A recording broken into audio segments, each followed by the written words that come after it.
In 2022, a report by Forbes came out stating that the Masters was leaving $270 million on the table because of the unique way they put on their golf tournaments. But it's almost certain that they don't feel that loss at all, with pro shop lines lasting for hours and scalpers willing to pay a month's rent for a glimpse at the great course, while the Masters still has to come up with $20 million in winnings for their golfers. All the while, it turns out that they basically put on the biggest tournament of the golfing year altogether for free. But honestly, there's a lot more to it than that.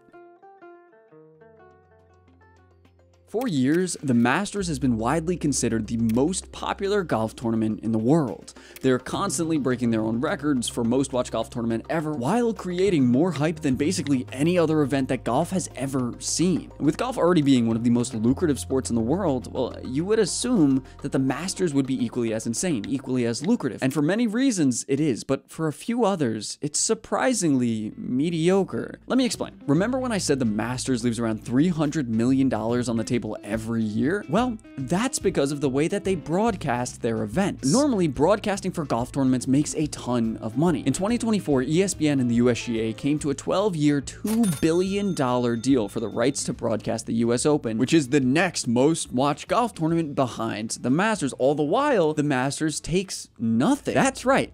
They make $0 in total for their domestic broadcasting rights. That allows them to be in pretty much complete control of how the tournament is shown and leads to a much more pleasant viewing experience. However, they do bring in about $25 million in revenue from international broadcasting rights. But trust me, that's just a drop in the bucket compared to what we are about to talk about. Sponsors. Golf tournaments are normally plagued with sponsors. Nowadays, every hat, shirt, wall, and even tournament themselves are plastered with the logos of financial institutions and airlines trying to get their products in front of golf's relatively extremely wealthy audience. But Augusta National and the Masters, continuing the trend of doing the exact opposite of everyone else, well, the Masters has only 4 to 5 sponsors overall for every tournament, and they are literally just used as a bank account to cover whatever CBS's production costs are for putting on the tournament, which is usually around $10 million. And what did these companies get in return? Well, since the Masters has complete control of its advertising space, these 4 to 5 companies all fight for 4 minutes of airtime per hour, with a complete absence of any company logos on the course at all. And I have to admit, I totally get it. The tournament would feel a little bit different if Amen Corner became American Express Corner. Now, I do bring up that feeling of the Masters because it's exactly that which creates more desire to go and get tickets than any other golf tournament ever. So how do they respond to all of that desire? By running a lottery for around 2 million people every year to fight for the very few spots, around 40,000 tickets in total, even though not all those tickets are set in the lottery, which all leads to an estimated ticketing revenue of around $40 million.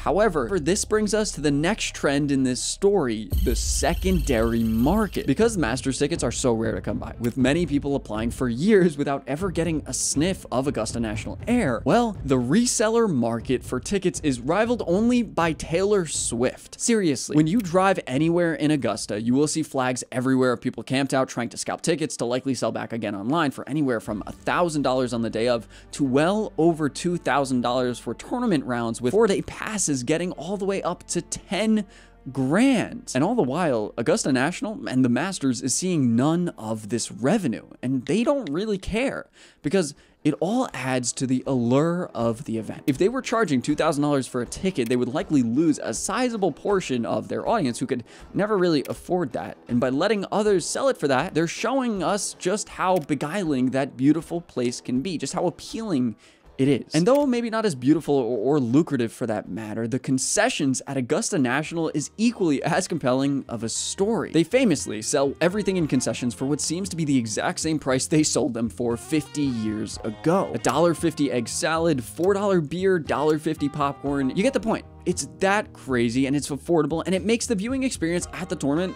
all the better. Now, it's not spectacular food, but it gets the people going and still brings about $8 million a year, which is probably a loss, but considering the prices they could be charging as they don't allow outside food or drink, that's the bigger loss. And you could say every American stadium owner is quivering at the idea of what they are possibly leaving out there, which leads me to what is genuinely the most insane moneymaker at the Masters overall, merchandise. Everything we've learned about the Masters so far has shown us that it's an exclusive yet extremely desired event to attend. And the fact that the Masters only officially sells merchandise at the Master Shop at Augusta National feeds into that even further. There are reports out there that the average purchase value per patron shopping in the store is around $1,000, and I wouldn't be surprised if it's even more. Let me tell you firsthand, it is a madhouse in that pro shop. I was lucky enough to win the lottery in 2023, and that story is crazy in and of itself, so make sure you subscribe and turn on notifications so you don't miss that one. That's gonna be a pretty cool video. But with all that chaos comes with a bit of a lack of care about the prices. After all, for a good portion of them, probably myself included,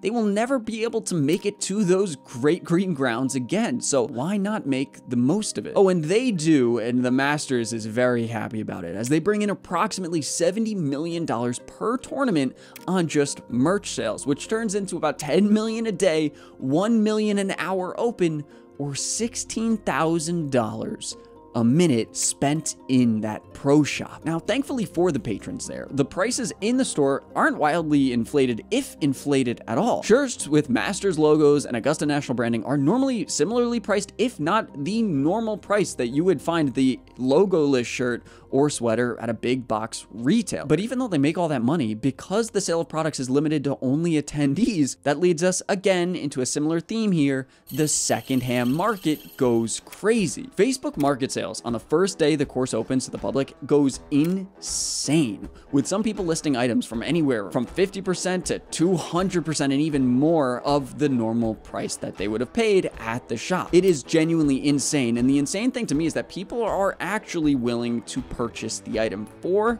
that much. There are even shops all over Augusta that are basically surviving on the sale of resold or older Masters merchandise. That's how appealing it is, and no matter the product, I promise there's a buyer for it. You'll even see a lot of signed Masters flags go up on eBay the minute players arrive, which is kind of sad because only kids are allowed to request signatures from players. And really, that's just the tip of the iceberg of what people are willing to buy with Masters logos on them. And on top of that, the market in Augusta goes crazy. A significant revenue of all of the restaurants, shops, and hotels in the city come from Masters Week, from all the tourists and all the people wanting to be a part of that city for that little while. They spend a lot of money, they do all the experiences, they go to Hooters, they go to the restaurants with all the photos of all the players, and they make a lot of money because of it, all because of this one tournament there that started in the 1930s. But I'm sure there's one group of people that's all too familiar with the chaos that happens in Augusta during Masters Week.